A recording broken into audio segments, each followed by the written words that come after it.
Alright, I feel like M.O.D.O.K is a decently recognizable character even outside of comic circles, since being an all-purpose bad guy with a decently iconic aesthetic means he's got a pretty prevalent track record of appearing in various adaptations. But for the uninitiated, he's pretty straightforward. Mechanized organism designed only for killing, big giant floating head with alleged superintelligence and psychic abilities, usually associated with AIM or advanced idea mechanics. The guys from Iron Man 3. Usually they wear beekeeper hazmat suits, because comics. He originally fought Captain America, but he's gone on to become a general recurring nemesis for the entire Marvel Universe. Lately he's been menacing... No, I'm not getting into it. This was such a cynical marketing stunt, it still makes my head hurt to think about it. Anyways, M.O.D.O.K has officially made his MCU debut in Ant-Man and the Wasp: Quantumania. But believe it or not, this isn't the first time some version of the character has popped up in something MCU adjacent, at least.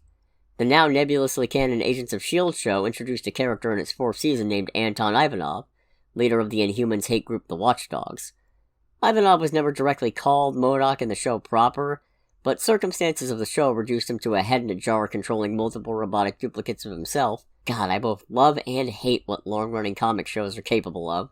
And Ivanov eventually opined that he was designed only for killing. A pretty clear nod that he was meant to be taken as, at least in part, an adaptation of the character.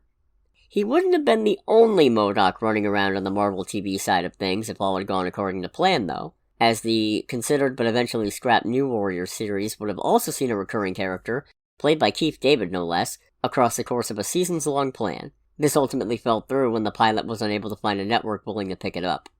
But wait! There's an even more tenuous link to the MCU. The Iron Man 3 official game, for mobile phones of all things, also featured an incarnation of M.O.D.O.K. This one, the salvaged subconscious of Aldrich Killian. He was the main bad guy of Iron Man 3, the real fake Mandarin with the dragon tattoos. But you might be wondering, what does this all mean? Ultimately nothing, really, since all of these things have little to no impact on the actual Marvel Cinematic Universe proper. But hey, if nothing else, it at least shows that M.O.D.O.K is a character with room for multiple incarnations running around. So maybe there's still hope for him after... this.